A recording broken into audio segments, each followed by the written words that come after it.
The woman I met at a group blind date was a female doctor who was expected by everyone around her. However, inexperienced and lacking in confidence, she is unable to move her body on the spur of the moment. Being a doctor myself, I decided to step in and assist, so she wouldn't disappoint her friends. My name's Jack, a 32-year-old ER doctor. Even at this age, I've never been the topic of gossip. Sure, I've had relationships, but prioritizing work over everything led to many breakups, with most of my exes complaining I didn't give them enough attention. I realized in my late 20s that maybe I'm more cut out for work than romance. In the beginning, there was some emptiness amidst the rush of marriages and births around me, but now I am able to completely separate myself and struggle daily with work and study in order to save as many patients as possible. My family back home is pretty laid back, so no one really pressures me about marriage. Feeling thankful for the blessed environment I was in, all I could think about was becoming self-sufficient as soon as possible. An old high school buddy of mine invited me to a mixer. To be honest, I wasn't interested and was going to decline, but they were one person short and pleaded for my help, so I reluctantly agreed. It was just a filler spot for their group date, so I planned to make a short appearance and then leave. I left my house without dressing up and headed to the meetup spot. Hey everyone, long time no see. It seemed I was the last to arrive, and seeing old friends after so long put a smile on my face. Becoming an adult meant not seeing these friends as often, so reuniting with them at this group date was a pleasant surprise. Even though I wasn't keen on going initially, that moment of reunion made me glad I came. We caught up with each other with old stories and updates on the way to the restaurant, and it felt like we were back in our college days. I was having such a good time, I almost forgot the main purpose was the group date. We were seated and waited a few minutes for the women to arrive. The men suddenly tensed up as the women entered with a cheerful "nice to meet you." Recalling the silent prayers my friends whispered, hoping for a meaningful encounter as we entered the restaurant, I couldn't help but silently cheer them on. After ordering drinks and making a toast, we started introducing ourselves. I'm Jack. I work in corporate. I had made a prior arrangement with my friends to introduce myself with a different profession. It's not that I'm embarrassed, but explaining I'm a doctor often leads to many questions, and it can be tedious. Hi, I'm Sarah. I work as an internal medicine doctor. I was taken aback to hear that amongst us was a fellow doctor. The seemingly reserved woman ordered a non-alcoholic drink and had her cell phone face up on the table. I also kept my phone out in a similar manner, always on alert for emergency calls, so I could tell that Sarah wasn't lying when she said she's a doctor. My buddies would tell me, "Come on, have a drink for once," but I just smiled and brushed it off. The moment Sarah mentioned she was a doctor, she became the center of attention, getting bombarded with questions. "I'm just a novice in name only," she answered, looking modest or perhaps a bit apologetic. Yet, Sarah's friends seemed proud to have a doctor in their group, boasting about her as if parents would about their child's profession. I'm a doctor too, but I don't yet feel confident in my abilities, so I often avoid mentioning it in front of strangers. Sarah must have an honest and straightforward personality. I felt a tad sympathetic watching her be praised by her friends for being a female doctor and seeing her respond with a troubled smile. My buddies seemed to be growing fond of Sarah, their gaze fixated on her. Anyone could tell Sarah was beautiful, kind, and gave off a delicate vibe. And her humble demeanor probably made her even more likable. I wasn't drawn to her romantically, but I felt a kinship with her as a fellow doctor. Many female doctors at my workplace were strong-willed, had a high society vibe, and were quite snobbish. My alma mater was a state university in a place like Idaho, but my current hospital is affiliated with a private medical college, so there are many young female doctors. Hearing their conversations, there are a lot of things I don't quite understand. Their values clearly clash with mine, and coming from an average family, I often feel out of place. I've always had difficulty connecting with such women. I sensed none of that vibe from Sarah in front of me. As the night went on and we all loosened up with some drinks, the ambience in the bar suddenly shifted. "Sir, are you okay?" The distress call of the store clerk, followed by the sight of a fallen man just beyond the open door. I immediately stood up and approached the man. I informed the clerk that I'm a doctor and diagnosed him with acute alcohol poisoning, instructing her to call an ambulance. From behind, Sarah, pushed forward by our mixer friends, came toward us, visibly shaken. Clearly not accustomed to such situations. Her hands trembled. Taking too long to decide and seemingly on the verge of panicking, I reassured Sarah, "It's okay. I'm actually an emergency doctor. I've been through this many times. Stay calm. Let's first get him into a more comfortable position." I whispered that softly to her. Though surprised, Sarah nodded and followed my directions, turning the man to a safer position. Making sure his clothing wasn't restricting him, I asked the clerk for a blanket to keep him warm. Fortunately, he was still breathing. Basic first aid seemed to suffice as we awaited the ambulance. No matter how many times you face emergencies outside the hospital, you never really get used to it. Thankfully, it wasn't more serious. Looking down with regret, Sarah replied, "I couldn't do anything," tears streaming silently. Earlier at the mixer, she had shared that she's working at a big city hospital. Judging by her age, it seemed she had limited experience. She had graduated top of her class, and it seemed everyone had high expectations of her because of it. Earlier, Sarah had said, struggling, "I can't let everyone down. Saving lives but feeling the need to constantly meet others' expectations. I think that's wrong." But I also understand that it's not solely Sarah's fault that she feels this way. I don't care about titles and rarely talk about my profession. Perhaps because of that, people even say things like, "Oh, right, Jack was a doctor too." They even made such rude remarks. The contrast between me and Sarah. But seeing her cry out of frustration, it moved me too. I remember having a time like that myself, and I knew firsthand just how painful that kind of regret can be. "Sarah, you're really something." After the man was taken away in an ambulance, Sarah hesitantly began to speak to the friends who had rushed over. "I didn't really. Thanks to your precise instructions, he was saved." She was about to say she hadn't done anything, and I interrupted her and looked up to meet the surprised eyes of Sarah. Her friends were hugging her, saying, "You did great." Sarah looked at me as if asking why, but I figured she just didn't want to let her friends down. From Sarah's bag, a medical reference book was peeking out. Despite being a newly published edition, it was tattered and full of sticky notes. She must be putting in an immeasurable amount of effort. It might just be me being pretentious, but hard work is always rewarded. That's why I hope she doesn't get disheartened now. There will be many more setbacks in the future. But I thought that right now, she doesn't need to bear the guilt of letting her friends down. And the mixer ended after the incidents during the first round. I was relieved I didn't have to think of an excuse for not attending the second round. As I was about to head home with other things on my mind, a timid-looking Sarah approached me, saying, "Jack, please wait." When I asked her what was up, she bowed and thanked me. "Would you mind sharing your contact information? I'd like to stay connected, both as friends and fellow doctors." She offered her phone, looking expectant, and I couldn't help but find her endearing. "Here's my number." "Thank you."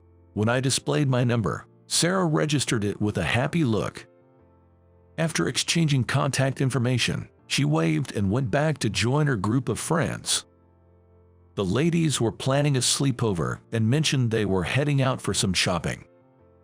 my buddies and I decided to hit a bar we know and have another drink. Being the usual non-drinker, I was sober and stared at my phone screen. I received a message from Sarah. She simply said, "Thank you." I replied simply, "You're welcome," and hit send. It seemed that Sarah wasn't great at communication either. That was the end of our message exchange for the moment. Afterwards, we exchanged messages a few times a week, sharing trivial things like how beautiful the sky looked today or that a flower she was growing had bloomed. In our exchanges, we never made plans to go out, but rather shared random thoughts, forming an oddly comfortable bond. Still, I found our little chats comforting. We both have a lot to learn. We're both busy anyway, both of us needing to practice and learn from experience. Too much communication can be draining. From time to time, I looked forward to messages from Sarah like, "Let's keep it up," or "Good job today." I realized I had feelings for her 6 months after we first met.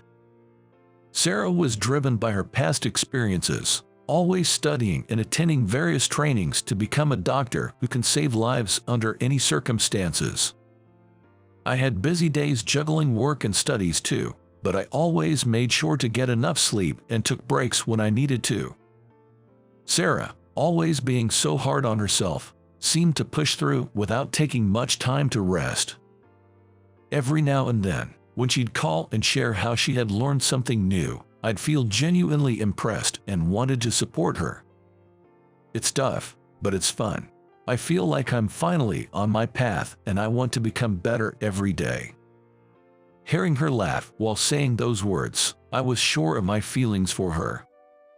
I think I had these feelings for a while, but it took me some time to recognize them. Finally acknowledging my feelings, I decided to ask Sarah out. "Sarah, when's your next day off?" "Next Thursday." Luckily, our days off matched, so I smoothly brought up the idea of a date. She happily accepted, and I began planning our date. We'd exchanged messages and calls but hadn't met since the day of our initial encounter. Our second meeting in total. But I had decided that on this date, I'd confess my feelings. I knew we both had busy schedules, and it was uncertain when we can meet next. To make my confession successful, I needed the perfect date plan. Then, one night while on duty, an emergency case came in. I quickly assessed the situation, giving directions to the nurse, and rushed to the emergency entrance. The ambulance arrived, and the emergency patient was brought out. With the patient was Sarah, her white knit stained with blood. A man in his 30s collided with an oncoming vehicle while riding his motorcycle. He was unconscious and in critical condition, so we administered CPR and applied emergency bleeding control. While pushing the stretcher together, Sarah explained the situation and the actions taken. "I understand. I'll take it from here." I immediately went into the treatment room and hurriedly administered care, cleaning and stitching the wound, ensuring no damage to the brain. After contacting the patient's family, I finished the treatment. Thanks to the excellent first aid provided, though the injuries were visible, they weren't critical. When I left the treatment room, waiting there was Sarah. "The first aid treatment you gave was perfect and really helped the patient. The patient's life is in no danger," I said, bowing my head in gratitude. Seemingly relieved, Sarah slumped down, saying, "I'm so glad," and tears of relief flowed. After work, I went shopping and saw an accident outside the supermarket. I didn't know what to do at first, but before I realized it, my body just moved on its own. She was scared, but she said she had been reminding herself of why she had been training all this time. It took great courage for her to identify herself as a doctor. She said if she hadn't stepped in, perhaps nobody else would have. I'm aware of how hard Sarah has worked up to this point. "You did well, Sarah." I gently patted her head. Comforted, she nodded, tears streaming down her face. "Sarah, it's getting late, but I'm almost done with work. Would you like to grab some food? There's a diner nearby that's open till morning. Suggesting a meal after work, I invited Sarah. I'd love to. Actually, I haven't even had dinner yet. Sarah replied immediately, mentioning she had been hungry for a while. She looked embarrassed, holding her stomach, and said she would change out of her blood-stained sweater. She grabbed a bag with spare clothes she happened to have and dashed to the restroom. Watching her run, she seemed more dependable than before. It's hard to imagine, especially when thinking about that day when she was so nervous trying to meet her friends' expectations. Perhaps she's slowly gaining confidence in her medical profession. I threw her a good job, as she disappeared from sight. After wrapping up work, I met Sarah sitting at the lobby, and we headed to a nearby diner. We walked in and took our seats to pick from the menu. I ordered grilled chicken, while Sarah opted for steak and potatoes. Sarah's eyes sparkled as she happily ate the food that arrived shortly afterwards. This place is amazing. Seeing her so pleased, I was glad I brought her here. Before I realized, I was confessing my feelings to her. Sarah, I like you. Well, she stopped eating, taken aback by the sudden confession. Originally, I had planned to confess during our planned date, a perfect setting I had in mind. I was equally startled, wondering why I had blurted it out now. But what's said is said. Now I had to convey my true feelings. I admire your hard work, how you always give your best toward your goals. Even the casual texts or the trivial phone calls, I cherish them all. When I told her that Sarah's hard work had saved me many times, she looked down with a blushed face. This is only our second time meeting, but would you like to date me? I stood up and reached out my hand. Hesitantly, Sarah took it. I managed to keep going because of you, Jack. That day, I felt so helpless, yet you helped ensure I didn't let my friend down. I was relieved, but also felt pathetic. But I managed to pull through because of you, even though I can't express it well, she said, taking a deep breath, squeezing my hand tighter. I could feel the intensity of her emotions through her firm grip. To be honest, no words were needed. I could sense the depth of her feelings. So, I like you too, Jack. If you're okay with someone like me, I'd be grateful. A humble attitude that has not changed since we met. It's so like Sarah, and my affection for her only grows. And just like that, during our second meal together, our relationship began. Despite our busy schedules, we made time for each other, going on numerous dates. Sarah always said she needed more experience and knowledge, pushing herself harder every day. Inspired by her, I've been attending more training sessions and studying every day. I was worried I might make her feel lonely like in my past relationships, but surprisingly, Sarah isn't the type to feel left out easily. We've had a smooth relationship for 2 years now. Even with our busy lives, Sarah is always by my side. The confession plan I had in mind that day didn't work out, but unexpectedly, we ended up being mutually in love. Now, Sarah and I are married and living together.